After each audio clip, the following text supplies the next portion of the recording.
Hello guys, in today's video I will be showing you how to fix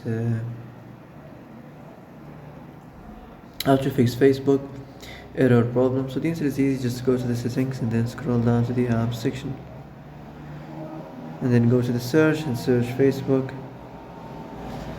Then go to the storage. There you will find this clear cache option. Click on it. Now you can go check it if it worked, and if it didn't you can try to restart your phone or turn the Wi-Fi off and on, or the Bluetooth or the airplane mode.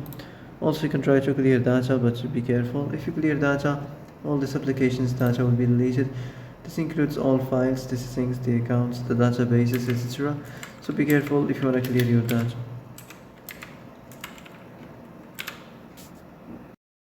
And that's it for today's video. I hope this is the answer you've been looking for. If you like this video, don't forget to like and subscribe, and see you in the next video. Thanks for watching.